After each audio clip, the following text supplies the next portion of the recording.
राजा मित्रसेन अपने राजमहलों में बैठा था। अचानक ध्यान अपने मस्तक पर केंद्रित होना प्रारंभ हो जाता है। काले बालों के बीच में एक सफ़ेद बाल नजर आता है। राजा का ध्यान उसी पर केंद्रित रहता है। विचार कर रहा है, लगता है अब मेरा आयुष्य है वह निकट आ गया है।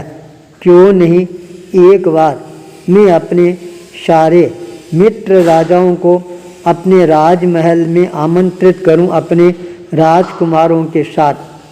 मेरे जो गुरु जंगल में रहते हैं उनको भी मैं आमंत्रित करके सबको सुस्वादु भोजन कराकर अपने मन की इच्छा है वह पूरी कर लूं। मन की भावना मन में नहीं रह जाए, इसलिए राजा ने तत्काल निर्णय किया और सभी जगह अपने दूत है प्रेषित करने प्रारंभ कर दिए। निर्धारित समय पर लोगों का आवागमन है वह भी प्रारंभ हो जाता है। अनेकों देशों से बड़े बड़े राजा लोग अपने अपने राजकुमारों के साथ पहुंच जाते हैं। योगी राज जंगल में रहने वाले आनंद घन हैं, वो भी अपने शिष्य को आशीर्वाद प्रदान करवाने के लिए पहुंच जाते हैं। सायंकाल का समय विश्व की प्रसिद्ध नृत्यांगना, जिसको नृत्य के लिए बुलाया गया था, कामिनी, वह जब सायंकाल के समय अपना नृत्य है वह प्रस्तुत करना प्रारंभ करती है। ढोलक है वादक वाला अपने आराम से बजाता जा रहा था। रात भर वह नृत्यांगना कामिनी नाचती रहती है। अचानक उसका ध्यान है वह ढोलक बजाने वाले पर केंद्रित होता है। रात अधिक होने के कारण उसको झपकियाँ आनी प्रारंभ हो गई थी। नृत्यांगना ने देखा कहीं ऐसा नहीं हो जाए इसको नींद आ जाए और यह ढोलक बजाना छोड़ दे, कहीं रंग में भंग नहीं पड़ जाए। उस ढोलकबाज को सावधान करते हुए वह नृत्यांगना बोल पड़ती है, बहुत गई थोड़ी रही, थोड़ी भी अब जाए, थोड़े समय में देख ले, रंग में भंग नहीं थाय। यह श्लोक वह बोलती है। तत्काल ढोलक बजाने वाला है वह सावधान हो जाता है और अपने आप को सजग बनाने की तैयारियां करना प्रारंभ कर देता है। इस दोहे का असर है सबसे पहले गुरु आनंद घन पर होता है। उसके पास के अंदर राजा के द्वारा दिया गया 9 लाख का हार था। वह हार तत्काल नृत्यांगना की तरफ उछालने में देरी नहीं लगाता है। यह दृश्य देखकर राजा हक्का बक्का रह जाता है। क्या बात है, एक नृत्यांगना के नृत्य के ऊपर खुश होकर मेरे गुरुजी 9 लाख का हार है वह हार उसको प्रदान कर रही हैं। राजा यह दृश्य देख ही रहा था। उसी समय उसकी इकलौती कन्या राजकुमारी वह खड़ी होती है, शोभावती। तत्काल अपने हाथ में जितने भी गहने पहने हुए थे सारे निकालकर वो सोने के गहने उस नृत्यांगना पर उछालना प्रारंभ कर देती है। राजा के लिए यह दृश्य और ज़्यादा ही घातक बनता जा रहा था, क्योंकि उसने देखा इतना सोना आज मेरी लड़की इस नृत्यांगना पर लुटा रही है तो आगे फिर मेरा क्या होगा। राजा यह चिंतन कर ही रहा था। इतने में राजकुमार है वह खड़ा होता है और तत्काल अपने पास के अंदर कानों के अंदर बहुत अच्छे चमचमाते हुए कुंडल पहने हुए थे, उन कुंडलों को निकालता है। राजकुमार यशोवर्धन तत्काल उन कुंडलों को नृत्यांगना के चरणों में प्रस्तुत कर देता है। यह दृश्य देखकर राजा और ज़्यादा भावित होना प्रारंभ हो जाता है। ये सारा क्या हो रहा है राजा को कुछ भी समझ में नहीं आ रहा था। धीरे धीरे जब नृत्य का समय पूरा होता है उसी समय राजगुरु उठकर तत्काल जंगल की तरफ रवाना होना प्रारंभ करते हैं। राजा से रहा नहीं गया, पूछा, गुरुदेव क्या बात है, आपने नवलक का हार है, यह नृत्यांगनों को कैसे भेंट किया? तब उसने कहा, राजन आज से इसको नृत्यांगना कहने की जरूरत नहीं है, यह मेरी गुरु बन गई है।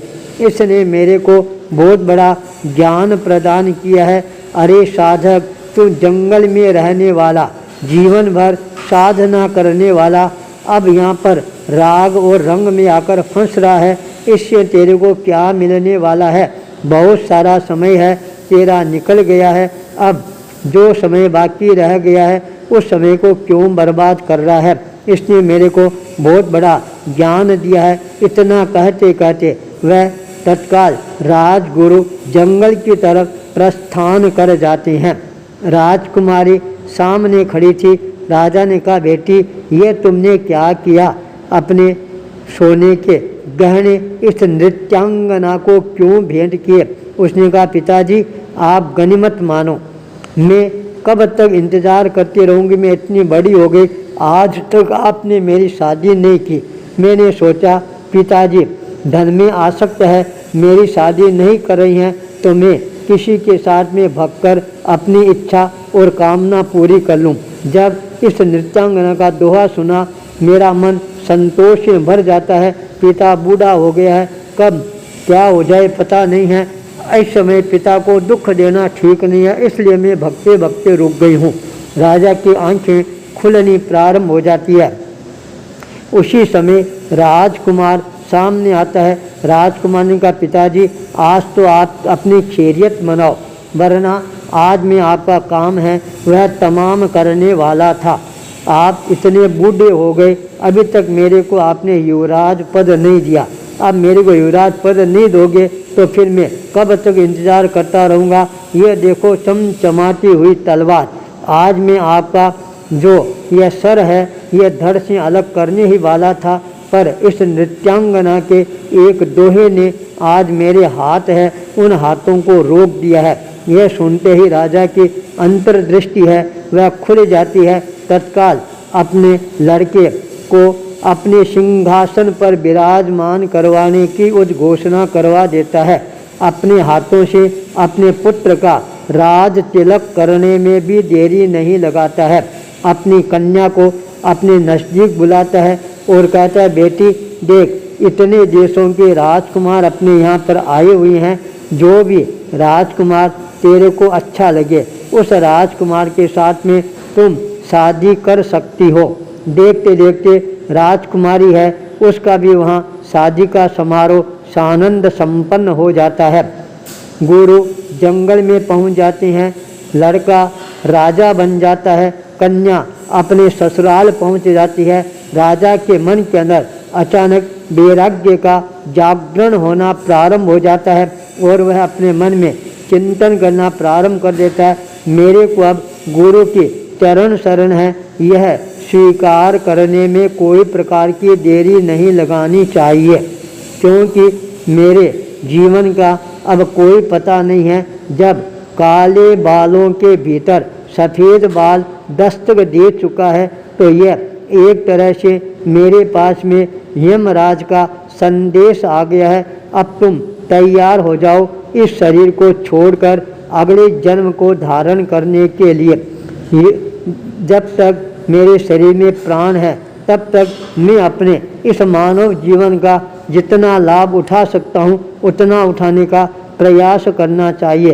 राजा के मन में वैराग्य का जागरण होता है और वह तत्काल अपने पुत्र को, पुत्री को, पूरे राज्यसभा के सदस्यों को, मंत्रियों को, श्रेष्ठ जनों को आमंत्रित करता है, अपने मन की बात को प्रकट करता है और तत्काल वैराग्य के पथ पर आगे बढ़कर गुरु के चरण शरण में पहुंच जाता है।